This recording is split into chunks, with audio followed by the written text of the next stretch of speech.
Muito bem, a partir de agora estamos com 45 minutos a Porto. Vamos falar dos temas do Futebol Clube, sobre o Futebol Clube do Porto. Hoje aqui comigo tenho o José Sousa, como já é habitual. Pela primeira vez temos o Francisco Teles Menezes, que também faz parte deste grupo. Hoje o Alberto Pinto não pode estar, mas segue o programa na mesma, da Show Must Go On, e portanto vamos falar sobre os dois jogos que já aconteceram, o jogo da Taça, que o Porto venceu por 2-1 em Alvalade, e o jogo ganho pelo Porto em Passos de Ferreira no domingo, por 4-2, num jogo que se pode dizer que foi o jogo do... foi o jogo do triângulo. Triângulo ponta Vitinha, ponta número 2 Taremi, ponta número 3 Evanilson. Portanto, foi o jogo do triângulo, em que o triângulo pareceu-me a mim que estive a fazer o jogo, aquele triângulo foi absolutamente demolidor. E ainda vamos falar sobre o jogo de Porto com o Lyon, a acontecer quarta-feira às 17h45. Muito bem-vindos aos dois. E vamos falar também do Porto e do Passos Ferreira Porto também. Foi o que eu disse? Eu disse isso. Disse, começou com isso, o Francisco. Eu pensei que ia falar do Sporting. Siga. É os dois. O Sporting Porto, Sporting 1, Porto 2, Passos de Ferreira 2, Porto 4, e ainda iremos falar do próximo jogo, que é para as competições europeias, do Lyon, frente ao Lyon às 17h45. Com uma boa notícia, que não temos Boateng. Que não vai haver Boateng com o Lyon. Isso é bom. Bem-vindos aos dois. Francisco Teles Menezes, vou começar por si. Uma primeira análise daquilo que é a sua opinião sobre o jogo em Alvalade, que acabou com a vitória do Porto, de remontada, com a equipa do Porto a vencer por 2-1. Eu começo por vos dar as boas noites a vocês, aos ouvintes da rádio, e pedir desculpa por não ter estado presente nos outros programas. Estive fora, num dos dias estava em viagem e não consegui, ainda tentei entrar no programa, mas não me foi possível. Portanto, está desculpado. Estou desculpado, pronto, que bom. Vamos então à análise. Começamos pelo jogo da Taça com o Sporting, que foi de facto um jogo que fez lembrar o nosso verdadeiro Porto. Aquilo sim, aquilo é um jogo cheio de emoção,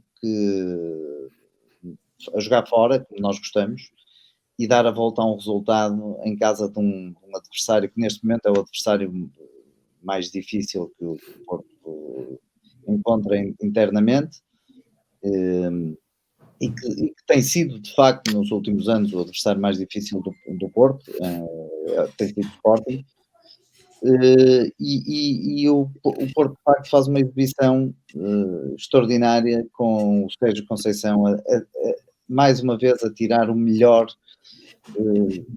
do curto plantel que tem e das opções que tem.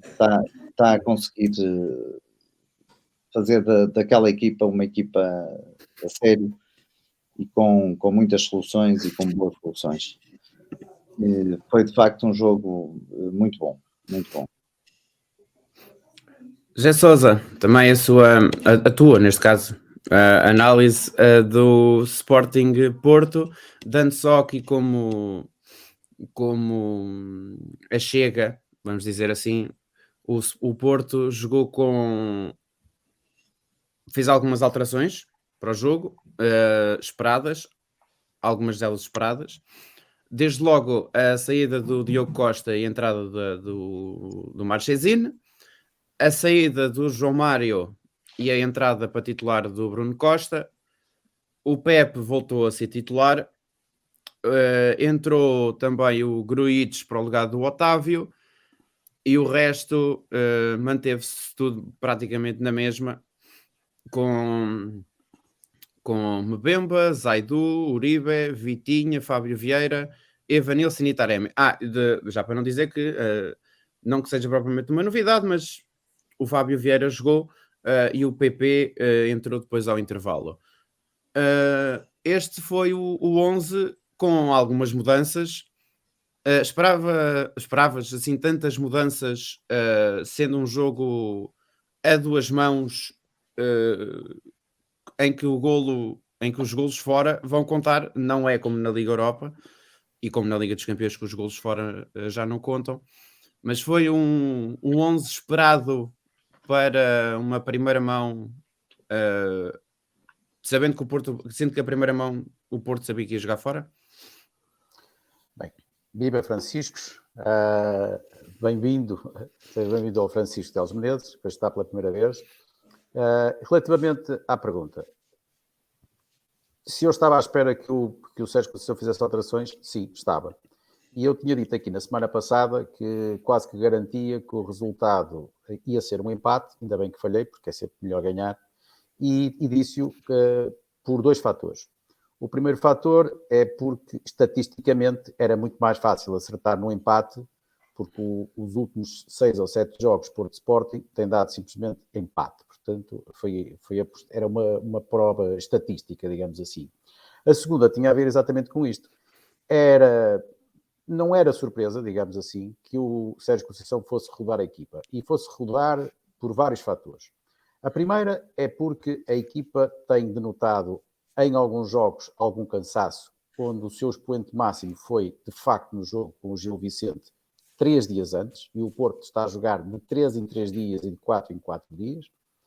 O segundo fator é porque é notório e é dito pelo nosso treinador que todas as provas são para ganhar, mas a prova cujo objetivo principal é o campeonato e, portanto, era preciso fazer alguma gestão.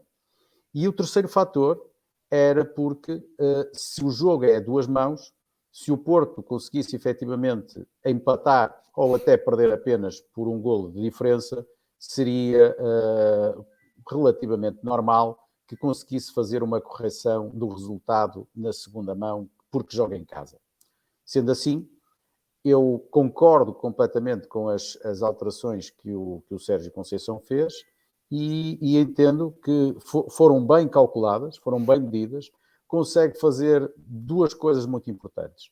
A primeira é conseguir trazer alguma frescura à equipa com a rotação que vai fazendo, e a segunda, não menos importante, é conseguir trazer motivação para aqueles que normalmente não são titulares, porque dá-lhes um palco que é contra o segundo melhor clube português da atualidade e que lhes permite efetivamente brilharem, sobretudo até porque ganharam. Portanto, a minha resposta à tua pergunta é sim, eu estava à espera e fiquei muito satisfeito que o Porto tivesse ganho. E o Porto mudou, e o que é certo é que o Porto mudou, sofreu o golo aos 49, mas só precisou de 10 minutos, 10 minutos, exatamente. Isto das contas, a matemática nunca foi o meu forte, mas esta é fácil de fazer. O Porto só precisou, Francisco Teles Menezes, o Porto só precisou de 10 minutos para voltar outra vez, para empatar, e depois só precisou de 5 minutos para fazer o segundo. E o segundo gol do Porto foi uma jogada bem trabalhada, mais uma vez bem trabalhada, porque, e como dizia o José Sousa há pouco, o Sérgio Conceição realmente, desde que está no Futebol Clube do Porto, que tem conseguido quase fazer omeletes sem ovos, porque os recursos que ele tem tido não são tantos como o rival Benfica, mas o que é certo é que consegue transpor para dentro de campo aquilo que ele é ou aquilo que ele foi enquanto jogador, aquilo que ele é enquanto treinador, e o Porto a jogar quase que transmite uma espécie de máxima que passa para qualquer pessoa que veja um jogo do Porto, que é: diz-me como treinas, dir-te-ei como jogas. Ou então, como nós não vemos os treinos, só vemos os jogos, diz-me como jogas e dir-te-ei como treinas. E o que parece é que o Futebol Clube do Porto e o Sérgio Conceição tem dado muito bem conta do recado com estas alterações, mas o que é certo é que o Porto muda algumas das peças, mas a equipa mantém-se estável a nível exibicional. É um facto, é um facto. Tu estás a dizer, e vem ao encontro do que eu disse no início, é brilhante como o Sérgio Conceição consegue transmitir toda a alma portista que tem e que aprendeu, bebeu-a toda nos anos em que foi jogador do Porto, e consegue transmiti-la. Nós que temos esta idade, não é? Estamos habituados a ver isso ao longo dos anos. Nós somos um bocadinho mais velhos, eu e o Zé Sousa somos um bocadinho mais velhos que tu, pouco. Quase nada, quase nada. Nada, Zé, quase nada. Mas estamos habituados a ver isto desde miúdos. Esta mística que quase se perdeu, houve ali um momento, quase se perdeu, em que toda a estrutura do Futebol Clube do Porto transmitia àqueles que chegavam. Nós hoje temos, infelizmente, só o Sérgio Conceição a transmitir essa mística, mas tem sido suficiente. E, de facto, o Sérgio Conceição tem sido a mística daquele clube e tem sido a alma do Futebol Clube do Porto. E o bonito do futebol era o que tu estavas a dizer, o Sporting marca um belíssimo golo, podemos depois discutir isso com algumas facilidades concedidas pela nossa defesa, é um golo um bocadinho permitido, mas em 10 minutos nós conseguimos fazer de um estádio que estava vibrante e delirante, transformar aquilo num eu ia dizer um funeral, mas não será tanto, mas aquele estádio transformou-se na nossa casa, calando todos os adeptos da equipa rival. E é isto que faz do futebol, de facto, uma coisa bonita e que nos apaixona, e sem qualquer violência, mas de facto é isto que nós queremos, a nossa felicidade e a angústia dos adversários, neste caso.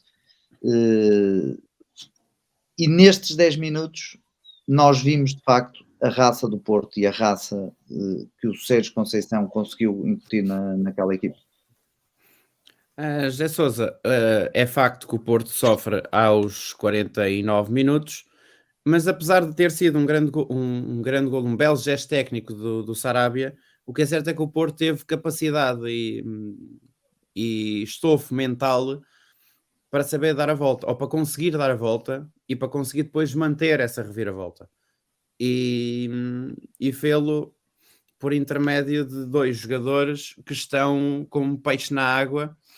Só falta um terceiro, mas isso depois no jogo com o Passos de Ferreira o terceiro apareceu. Mas estamos a falar de dois avançados que estão a fazer uma parelha demolidora no ataque do Porto. Falo de Taremi e de Evanilson. Evanilson, claro. Isso, já tínhamos falado aqui em programas anteriores. O Sérgio Conceição consegue, tu há bocado dizias que ele consegue fazer ovos consegue fazer omeletes sem ovos. Eu diria que ele faz omeletes sem ovos, sem sal, sem água, ele consegue fazer. É realmente notável o que ele de facto faz para a equipa do Porto, com os jogadores que vai tendo à sua disposição. Eu confesso que a primeira parte não foi muito boa. As equipas não tiveram grandes oportunidades de golo, mas o Sporting teve algum ascendente ainda na primeira parte, muito pouco. Também houve aquela questão da pirotecnia. É verdade, que acabou por nos prejudicar, porque foi na repetição isso de fica uma para sessão outros de pirotecnia que acabamos por sofrer o golo, que diga-se, é um grande golo, é um golo daqueles de levantar o estádio, de facto. Mas o Porto, acho que há 2 pontos importantes aqui. Um tem a ver com a capacidade de reação que o Porto tem, porque tomando um golo partiu de facto para o ataque e com vontade de empatar, mas as coisas não estavam a correr bem, ou seja, o jogo do Porto não estava fluido, até que há ali um golpe, e também é preciso isto dizer-se, a sorte protege os audazes. O penalti é claríssimo, mas é infantil. E não há dúvidas nenhumas que o penalti faz com que o jogo mude completamente. Portanto, a leitura que o próprio treinador do Sporting fez parece-me que sim. Há ali um rebuçado, de facto, mas o Porto fez por conseguir, porque obviamente ao entrar dentro da área e a forçar o penalti, conseguiu obtê-lo por ingenuidade, quanto a mim, do jogador do Sporting. Ao convertê-lo, e o penalti, reparem, é dos melhores penaltis que eu já vi a converter, porque é impossível a defesa, porque a bola sai com força e sai muito colocada. Ela toca no poste e entra. Portanto, é indefensável. E logo a seguir, o Porto faz o 2-1 e a partir daí o jogo podia ter tomado um resultado bem mais dilatado, porque se o Porto, numa jogada logo a seguir, uma jogada do Otávio... Até devia, porque é um penalti claríssimo sobre É verdade. Que não é É verdade. claríssimo, que é uma coisa que fica... É chocante. Já estava 2-1. Estava 2-1. Desculpa ter... Não, tens toda a razão, que já nem me lembrava desse penalti. Já estou tão habituado a me limpar em penaltis ao fim de semana que eu já quase sou acima de 3 é que eu tomo em consideração. Mas é verdade que esse penalti também existiu. Mas há uma tentativa de golo por parte do Porto, do Otávio, em que se a bola entrava, o resultado acabava de uma forma bem mais dilatada, não ia ficar por 3-1 seguramente, porque o Sporting estava completamente aos papéis. Ou seja, num comparativo direto, quando uma equipa sofre um golo, o Porto, a capacidade de reação e de ir à luta, e depois o estado em que o Sporting ficou amorfo, vencido, é completamente diferente. Depois, com o andar da carruagem, o Sporting ainda consegue ali arrebitar um bocadinho. Há uma extraordinária defesa do Marquezinho, mas mesmo assim, as grandes oportunidades continuaram a ser do Porto. O Porto merecia sair de Alvalade por um resultado mais gordo, porque em resultado daquilo que foi, inclusive o próprio penalti que ficou por assinalar e pelas oportunidades de golos que teve, e acho que temos os jogos a duas mãos nunca se decidem na primeira mão, a não ser que seja uma goleada de 5 ou 6, e mesmo assim não é garantido. Estou convencido, contudo, que o Porto, na segunda volta, vai conseguir confirmar o apuramento para a final e estaremos, se tudo correr bem, em mais uma final da Taça de Portugal. E a final, a final é no dia 22 de maio, mas a segunda mão da meia-final, isso é o que eu queria dizer, a segunda mão da meia-final, está marcada lá para dia 20 de Abril, 5 dias antes do Dia da Liberdade. Por falar em Dia da Liberdade, já que estamos numa desta de questão de calendários, o que é que vocês pensam de a segunda mão da meia-final da Taça de Portugal não se decidir em pouco menos de uma semana, ou 2 semanas, 3 semanas, e ser só decidida quase no final do campeonato? José Sousa, começa agora por ti. Bem, não, se a pergunta é se eu acho bem, a resposta é não. Se a pergunta é se eu acho normal, a resposta é sim, porque é o que tem acontecido nos últimos anos, desde que resolveram fazer a meia-final da Taça Portugal a duas mãos. Portanto, tem acontecido isto regularmente, e eu posso dar o caso que me deixou com mais alegria, digamos assim, desde que existe final da Taça, existe meias finais da Taça com duas mãos. Eu estou-me a recordar, se não me falhar a memória, em 2010, em que o Porto ganhou em casa ao Benfica para o campeonato por 5-0 no tempo do Vilas Boas, e passado nem 30 dias, o Porto, e eu estive nesse jogo, o Porto perdeu em casa por 2-0, e passado um mês e meio, também mais ou menos, foi ao Estádio da Luz ganhar por 3-1. Na altura estávamos com uma intervenção do FMI, lembro perfeitamente, e foi exatamente o FMI que marcou os golos, porque se não me falha a memória, foi o Falcão, foi o Moutinho e foi o Incrível. Portanto, e ganhamos ao Benfica por 3-1, apuramos porque tínhamos um golo mais fora e tivemos a ganhar por 3-0 e fomos à final, e depois acho que inclusive goleámos na final o Vitória de Guimarães. Portanto, respondendo às suas perguntas, se eu acho bem, não. Se é normal, sim, porque é o que acontece, sei lá, desde há 10, 12 anos, desde que criaram o modelo da Taça de Portugal com 2 mãos na meia-final. Francisco, a mesma pergunta. O que é que acha deste facto, que é um facto, de a segunda mão da meia-final se jogar só a 20 de Abril? Olha, acho, como diz o José Sousa, se me espanta, não. Se acho normal, não. Não é normal. Não é normal e tira alguma emoção. Eu acho que até se podem os jogadores até pode acontecer de se esquecerem do resultado da primeira mão. Pode acontecer. Tanto tempo lá vai. Não, mas acho que perde a graça toda. O jogo devia ser logo na semana a seguir, a segunda mão devia ser logo na semana a seguir. Assim é que funciona em todo o mundo e assim devia ser, mas pronto. Eu até pergunto mais ao Francisco, que é, mas porquê que a Taça de Portugal tem 2 mãos na meia-final? Toda a prova se desenrola com uma única mão. Sim, é verdade. Quando na verdade, cada vez temos mais calendário, porque o Porto tem Taça da Liga, Taça de Portugal, tem taças internacionais, tem o campeonato. Cada vez há mais jogos. Porquê é que vamos estar a inventar mais um jogo quando, na verdade, podia haver apenas um? Ficava resolvido. E eu acho que estas coisas, na verdade, quando se resolve só uma mão, por isso é que as finais têm uma mão, não é? Porque a emoção está toda naqueles 90 minutos. Não é?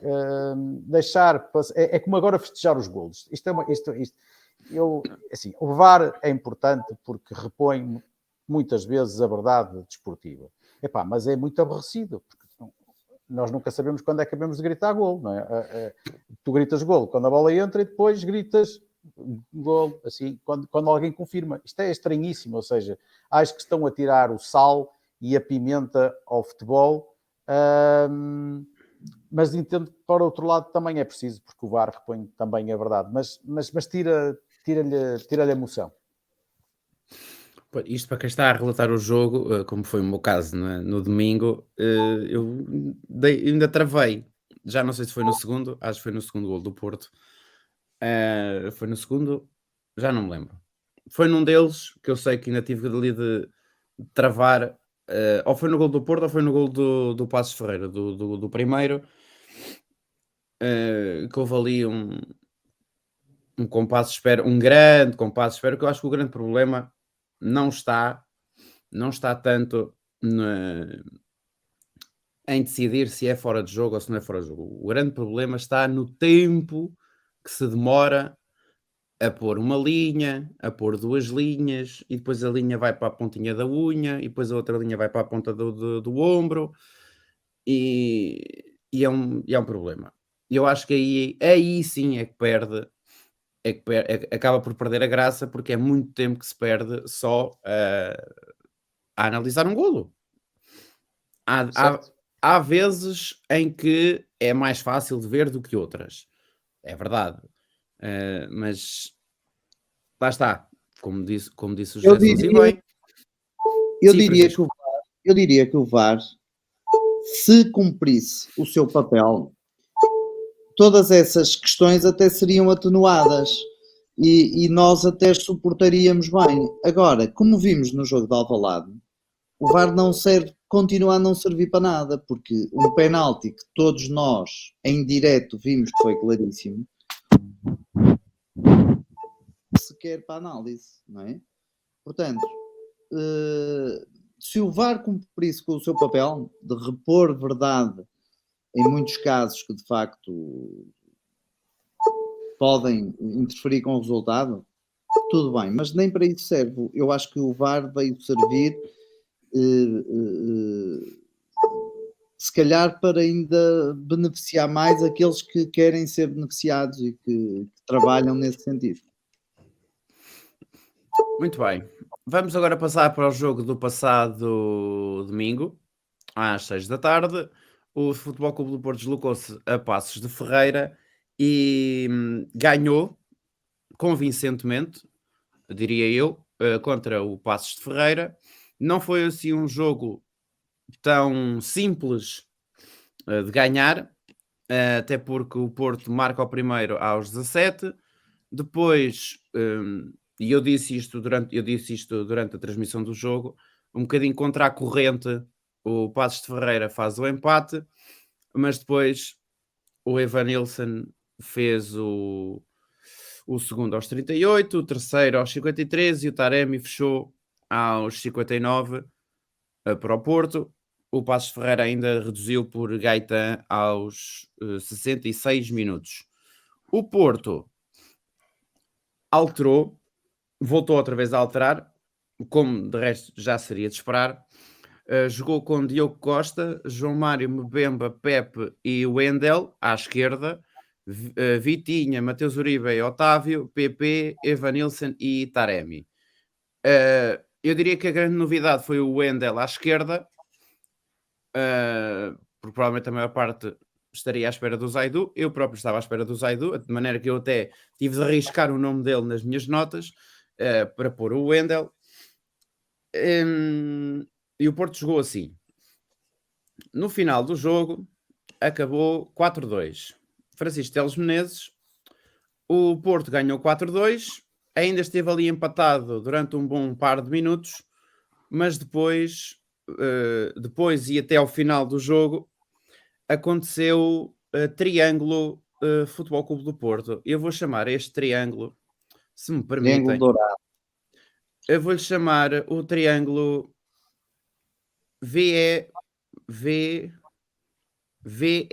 aliás, o triângulo VET. A começar no Vítor Ferreira, a passar pelo Evanilson e a acabar no Taremi. Porque estes três rapazes fizeram um jogo absolutamente incrível. O homem do jogo, quem foi considerado o homem do jogo foi o Evanilson, mas eu disse-o durante a transmissão durante a nossa transmissão da Rádio Nacional de Desporto. Para mim, o homem do jogo tinha de ser o Vitinha. Não marcou, é verdade, mas o Vitinha jogou que se fartou. Fez um jogão de bola, este rapaz do Futebol Clube do Porto, que eu diria que estará muito perto de chegar à Seleção Nacional à seleção que agora ainda treinada por Fernando Santos. José Sousa, o Porto voltou outra vez a alterar o jogo, ou neste caso, ou melhor dizer, voltou a alterar o jogo, não, voltou a alterar o 11, esperadas as alterações, tendo em conta que é um jogo para o campeonato e o campeonato é a competição mais importante para o Porto. Claro, todas as competições são importantes para o Porto quer ganhar todas as competições, mas o campeonato é o campeonato. Voltou o Porto, Sérgio Conceição voltou outra vez a alterar, mas o Porto não alterou a sua forma de jogar. Mas onde eu quero começar é por este triângulo VET, Vitinha, Evanilson e Taremi, que fizeram completamente a cabeça em água, e eu ainda estou na minha cabeça, já não me lembro qual é que é o gol, se é o segundo ou o terceiro. É o quarto, é o terceiro, desculpa, é o terceiro, que é o passe do Vitinha, que ele dá 2 toques em andamento. É isso. Eu chamei aquilo durante o jogo. Deixam-me só dizer uma coisa sobre o Vitinha. Sim, certo. O Vitinha, neste jogo, fez-me lembrar o Deco. Isso mesmo. Mal pensado. E aqueles 3 toques, e que depois mete a bola na cabeça do Taremi, foi a cereja no topo do bolo. E aquilo é Deco. Aquilo é muito Deco. O Vitinha, de facto, tu tens razão, ele encheu aquele meio campo. Sim, foi uma dor de cabeça. O Vitinha foi uma dor de cabeça, o Evanilson foi uma dor de cabeça e o Taremi foi uma dor de cabeça. Foram 3 dores de cabeça para o César Peixoto e para o Passos de Ferreira. Ferreira, que nós já há uma série de jogos, não é? Sim, o Passos de Ferreira estava mais muito bem, está muito bem no campeonato. Nos ponham. Passos de Ferreira tem-nos colocado enormes dificuldades ao longo destes anos. Sim. Deixa-me só dar uma nota. Pá, disse o Porto tem tido muitos problemas com os jogadores que é obrigado a deixar sair, e falou-se muito no Luís Dias, e falou-se no Sérgio Oliveira e no Tecatito, mas eu acho que a taluda que saiu ao Porto foi haver um clube chamado Wolverhampton, que por 20 milhões não quis executar a compra do Vitinha. Porque eu espero que o Vitinha tenha alguns anos de contrato com o Porto, porque se ele continuar a manter este ritmo que ele tem, este patamar muito alto de exibições, que eu acredito que vai manter porque ele tem feito praticamente desde o início do ano. Eu fiquei muito satisfeito que o Wolverhampton não tenha ficado com ele. O que vai acontecer é que se o Porto tiver um contrato a 4 ou 5 anos, se o outro menino lá de baixo valia 120 milhões, epá, têm que pagar 250 pelo Vitinha, não é? Porque, Deixa-me dizer-te uma coisa, é tão criminoso que deixar ir o Vitinha com cláusula de 20 milhões para o Everton, como é criminoso o Everton não ter ficado com ele por 20 milhões. certo, é verdade. Mas quando ele foi para o Everton, repara, era potencial. Portanto, podia dar e podia não dar. Já não enganava. Certo, já trazia algumas garantias. Quanto ao Deco, quanto à semelhança com o Deco, há muito que também refiro isto. O Deco, para mim, foi simplesmente o melhor jogador que passou pelo Porto. E eu vejo futebol desde o início da década de 80. Portanto, eu via passar jogadores como Futre, como Madger, como Gomes, como Jardel, como Falcão, como muitos outros, mas como jogador completo, nunca vi a jogar pelo Porto como o Deco. É um jogador extraordinário. Não é no Porto, em Portugal. Eu refiro-me ao... Mas mesmo se também estamos a dizer a mesma coisa, porque sendo no Porto, obviamente é em Portugal. Mas eu concordo completamente contigo. Eu tento encontrar semelhanças. Estou ansioso por ver um novo Deco, mas não, de facto não me acredito que vá acontecer, porque o Deco foi de facto o melhor jogador que jogou em Portugal até hoje. E nisto o Eusébio, que tanto gostam de falar do Eusébio. Mas não é do meu tempo, eu nunca vi o Eusébio jogar, não é? Mas por acaso é do meu. Eu lembro-me do Eusébio jogar no Beira-Mar, no fim da carreira dele. Mas o Deco, mesmo com o Eusébio, o Deco para mim foi o melhor jogador a jogar em Portugal e dos melhores do mundo. Está seguramente entre os 10 melhores do mundo. E digo isto sem problema nenhum e com convicção do que estou a dizer. Portanto, e o Deco, porque ele era super completo. Ele sabia defender, ele sabia atacar, ele jogava com o pé direito, ele jogava com o pé esquerdo, ele jogava de cabeça. Ele fazia tudo. Fazia tudo bem. Desculpa? Jogava com o corpo. Jogava com o corpo. E ele fecha a carreira dele de uma forma absolutamente espetacular. Eu fui ver esse jogo. Muito bonito. Foi um Porto-Barcelona no Estádio do Dragão, no jogo da despedida dele.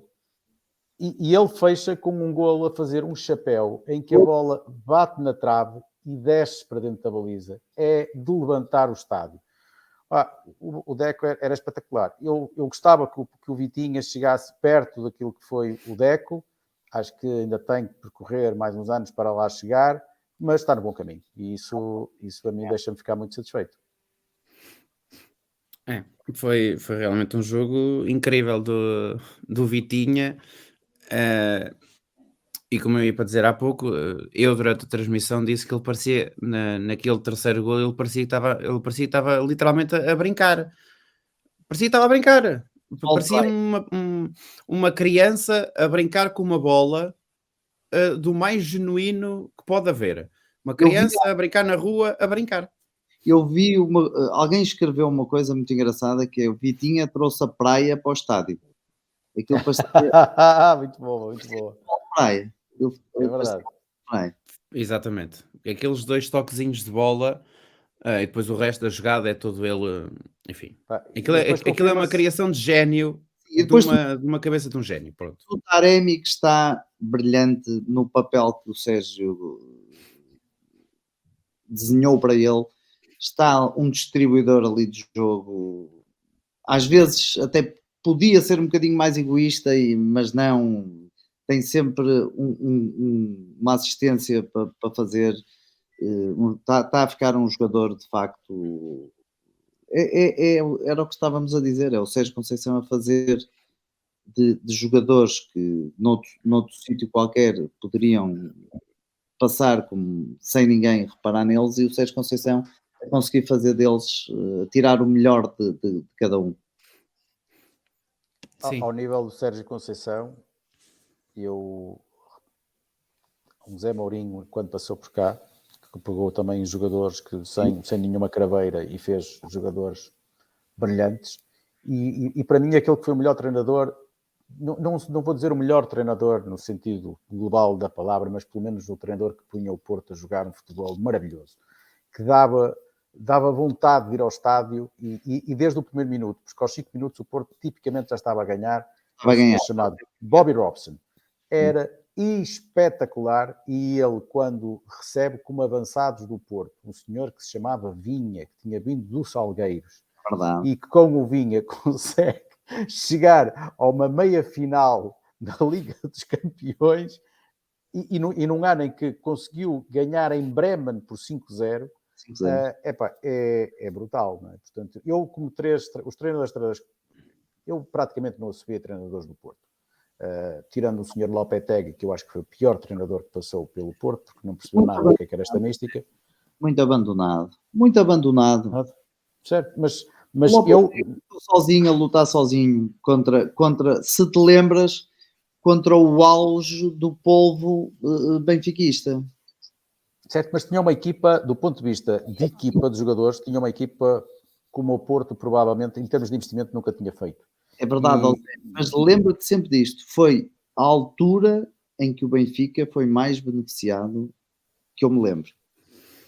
E o Lopetegui ficou a lutar sozinho. Eu, por acaso, não consigo ser tão crítico do Lopetegui, porque eu recordo o Lopetegui ir para as conferências de imprensa e ser o único de dentro do Porto a falar no manto vermelho, no manto protetor. É verdade, Francisco, mas o Porto perdeu muito o seu ADN aí. O Porto perdeu muito o seu ADN. Pois, mas... É com o Lopetegui, não é? E eu não sei, pode ser derivado ou por influência, obviamente, dos fatores que dizes, é óbvio que pode ter, mas como ADN, acho que ele não conseguiu interpretar. E já agora, só para concluir, os outros dois treinadores que eu não me agradou desde a década de 80, desde o Stessel, como treinador do Porto, o outro, o senhor que até ganhou a defesa dobradinha em Portugal, mas que eu não suportava ver os jogos, que era um senhor chamado Quadriansen. Eu não gostava do sistema, aliás, e revelava-se que a nível internacional não funcionava. Jogava muito, com muitos atacantes, mas marcava poucos golos. E, por fim, foi um senhor chamado Otávio Machado, que jogou... Não lhe perdoei nunca ele não ter aceito de volta ao Jardel, porque tinha o pena, e depois ter deixado o Jardel e para o Valado. Há um que conseguiu destruir uma equipa. No Porto? No Porto. Fernando Santos. Não tenho tanta... Não tenho essa visão. Conseguiu nos 2 anos seguintes não ser campeão. É verdade, mas ganhou a taça, fez alguns brilharetes a nível internacional. Mas o Fernando Santos até... Desculpa. Estou de acordo contigo nos que mencionaste, mas eu incluía aí o Fernando Santos. Certo, eu não tanto com o Fernando Santos esteve ali, sobretudo a segunda época, porque na terceira época ele tem ali um período muito mau, mas também te recordas, eu acho que é a época que se perde para o Boa Vista, em que o Porto faz uma reta final fantástica. O Porto ganhou os últimos 12 ou os últimos 14 jogos. O problema é que o Boa Vista também, e conseguiu ser campeão na penúltima jornada antes de vir ao Dragão. E nesse jogo, que seria o jogo da confirmação do título, o Porto goleou 4-0 o Boa Vista. E o Porto, porque teve que apostar em muitas frentes. O Pedroto dizia uma frase muito antiga, que é o clube não tem rabo para 2 assentos ou para 2 bancos. E o Porto, nessa altura, viu um bocadinho isso, porque quis apostar em todas as frentes e, no fim, acabou só por ganhar a Taça de Portugal. Quando voltou a dedicar-se mais ao campeonato, era tarde, porque o Boa Vista também conseguiu fazer uma reta final absolutamente extraordinária. Não é? O Fernando Santos, pronto, eu admito que não está seguramente entre os mais brilhantes, mas eu nos três admito que o quarto não consigo colocá-lo nos 3 piores, pelo menos pela minha análise, como é óbvio. Bem, são as opiniões e isso é o que nós queremos. É isso. É este debate. Passemos ao Lyon, não é? Certo. Sim. Antes disso, só uma opinião muito curtinha em relação ao facto do homem do jogo ter sido Evanilson. Está bem, é aceito por todos ou acham que outro devia ter sido considerado homem do jogo? Francisco. Eu concordo com o que tu dizes, que Vitinha devia ter sido o homem de jogo. Mas fico contente que tenham escolhido o Evanilson, porque eu acho que isso lhe vai dar uma motivação, vai-lhe dar uma motivação extra e ele está a crescer. Há 3 meses atrás ninguém diria que o Evanilson ia estar na forma que está neste momento. E aqui vou incluir o PP também, que está a entrar muito bem. Temos um trinco fantástico que está a jogar muito, que é o Uribe, que deixa, de facto, dá muita liberdade ao Vitinha, permite que o Vitinha jogue muito mais solto, mas tens razão, no homem do jogo, se me dissessem para escolher, escolheria o Vitinha, tal como tu. Sim, José Sousa. Bem, eu tenho muita dificuldade porque assim, futebol é golo, o Evanilson marcou 2, portanto, logo aí fica em posição privilegiada. Acho que podia ser valorizada a grande exibição do Vitinha, mas no fim são os dois do Porto, portanto, cabe bem qualquer um. O Evanilson tem esta vantagem, um avançado precisa marcar golos e golos fazem-se de confiança. Quanto mais confiança lhe conseguimos injetar, mais vantagem teremos à frente. Portanto, não me choca a decisão. E avançamos no tempo e avançamos também para o próximo jogo do Futebol Clube do Porto, frente ao Olympique de Lyon, às 17h45 de quarta-feira, já que não pode jogar ou não vai jogar na quinta-feira como o Braga, porque jogam os dois porque as duas equipas portuguesas jogam em casa e a UEFA decidiu que uma equipa jogaria na quarta-feira e a outra na quinta às 8 da noite. O Porto, com o Lyon, tem um histórico engraçado, porque olhando só para os últimos 2 jogos, a última vez que Porto e Lyon se encontraram em provas oficiais, o Porto ganhou 2-0 no Dragão, empatou a 2 em Lyon e foi campeão europeu. Portanto, mais um confronto entre o Futebol Clube do Porto contra uma equipa que permitiu chegar a uma final europeia e ganhar, neste caso, não deu acesso a uma final, deu acesso às meias finais. Depois o Porto jogou com o Deportivo da Corunha. Onde é que já vai o Deportivo da Corunha? Está lá para baixo no Campeonato Espanhol, ou na segunda divisão espanhola, terceira, exatamente, já a terceira divisão espanhola. Portanto, desde 2004 até agora dá para perceber o quanto alguns clubes andaram a regredir e a cair lá para baixo. Mais uma vez o Porto reencontra um velho conhecido, José Sousa, e mais uma vez numa prova europeia. Olha, primeiro tem a ver com o calendário que eu não consigo perceber, porque tipicamente quando acontecem duas equipas que não é que sejam da mesma cidade, mas que partilhem o mesmo aeroporto, porque isso foi a lógica com que a UEFA fez a antecipação do jogo do Porto, acontece o que tipicamente tem sido. O resultado disso é que eles invertem a posição dos jogos. E desta vez não o fizeram, e não percebo porquê, até porque são duas equipas portuguesas contra duas equipas francesas. Portanto, nem que seja por sorteio, acho que devia manter o jogo à quinta-feira, até porque o Porto vai ter menos tempo de descanso entre aquilo que foi o seu jogo de final de semana e o que vai ter agora nas competições europeias, enquanto que o Olympique Lyon jogou na sexta-feira. Portanto, reparem, tem mais 48 horas de descanso do que aquilo que o Porto vai ter. Depois, segundo ponto, Olympique Lyon, sim, traz-me boas recordações. Eu tive nesse jogo que falaste do 2-0. Se Deus Mas quiser, há ainda não alguns se- pessoas eu não tenha estado. Não, é pá, também há muitos, não é? Por acaso tenho apanhado muitos que eu Estava a estou. brincar. E não sei como é que vou lá estar à hora, porque o jogo não faz sentido nenhum ser às 6 da tarde, ou 6 menos um quarto, mas se não tiver 10 de início. Se fosse a Liga Portuguesa a marcar esse horário, estávamos aqui aqueles em cima. O jogo foi marcado a essa hora por causa de não interferir com a Liga dos Campeões, mais uma vez por causa das provas da UEFA. Portanto, por isso é que eu não entendo porque é que o jogo tem que se alterar, mas valia alterar a ordem de uma das mãos. A lógica não faz sentido, porque os adeptos provavelmente vão ficar cá na cidade, não é?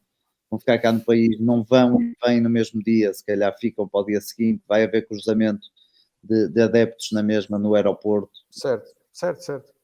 Conclusão, eu não sei se não vou conseguir estar desde o início, mas estarei seguramente na segunda parte, com certeza absoluta. Atrás da baliza sul? Atrás da baliza sul, sempre. Atrás da baliza norte, sempre. E espero ser lá com uma vitória. Estou convencido que vamos repetir o resultado de 2004 e vamos ganhar por 2-0. Portanto, é a confiança com que vou para este jogo. Francisco, com a mesma confiança? Sim, eu tenho. Tem boas recordações, sim. Recordações do Lyon, do Olympique de Lyon, mas mais ainda, nós temos boas recordações de equipas francesas. Nós temos dado bem com as equipas francesas e, portanto, eu acho que será mais um passo. Não quero com isto parecer arrogante, mas eu acho que é mais um passo que vamos dar a caminho da final, que tanto desejamos. E no Porto nós sabemos que as finais são para se ganhar. Portanto, estou perfeitamente convencido que vamos ser campeões da Liga Europa. E reparem que a vitória mais gorda que o Porto teve numa final europeia foi exatamente no ano em que foi campeão europeu, que tinha jogado para o Olympiacos, com o Olympiacos não, para o Olympique Lyon, e que na final jogámos contra o Mónaco, que é outra equipa francesa, que por acaso vai jogar com o Braga esta semana. Que era a grande equipa francesa da altura. Estava agora aqui a ver esta equipa francesa do Lyon tinha o Juninho Pernambucano. Tinha jogadores. Tinha jogadores. Tinha o Edmilson, brasileiro. Tinha. Ora, deixa-me cá ver. Tinha o Juninho, lá está. Tinha o Malodá. Tinha o Essien, que depois foi para o Chelsea. É verdade. Tinha o Elber, brasileiro. Também muito bom. Tinha... Internacional brasileiro. Aliás, eu acho que eram todos internacionais brasileiros. Eu penso o Edmilson, o Cláudio Caçapa. O da seleção, penso eu. Acho que não estou a dizer nenhuma asneira. Quem? O guarda-redes do Lyon era o guarda-redes da seleção francesa, penso eu. O Grégory Coupé. O Coupé, exatamente. Exatamente. O Coupé. Como estava a lembrar do nome, era o guarda-redes da seleção francesa. E tinha aqui por acaso jogadores... que eu acho que não. Acho que era o Barreté, nessa altura. Era o Barreté. Então seria mas era um jogador convocado sempre pela França, isso não há dúvida nenhuma. Feito o desafio para ver para o próximo programa vermos quem era o guarda-redes. Vamos todos procurar isso. Vamos todos procurar essa informação e depois para a semana os nossos ouvintes ficarão a saber mais um bocado de história. Pois bem, o tempo está... Era assim. É isso. Sim, era isso. O tempo está a acabar, então para o próximo jogo, o momento Totobola do programa, José Sousa, 1x ou 2. Eu acho que acho que não é preciso repetir, porque Foi o resultado completo, disse 2-0. exatamente. Francisco Teles Menezes, 1x ou 2 e o resultado. Eu apostaria em 2-0 também, tal como o Zé. Eu acho que o Quem marca? 2-0. Pá, eu vai um para cada lado. Eu fico o triângulo abaixo, sem marcar. Vai o Evanilson e vai o Taremi. Eu diria o Fábio Vieira e o Edmilson. E o Ivanilson. Evanilson. Muito bem, o 45 minutos à Porto fica por aqui. Para a semana vai haver mais, com outros assuntos e já também para antever aquilo que vai ser a segunda mão dos oitavos de final em Lyon e olhar também para aquilo que foi ou que vai ser este jogo entre Porto e Lyon no Dragão, e depois também haverá jogo para o campeonato que também iremos falar sobre ele. Da nossa parte é tudo. Os 45 minutos já Futebol Clube do Porto ficam por aqui. Estamos de volta para a semana. Estamos juntos aqui na Rádio Nacional de Desporto.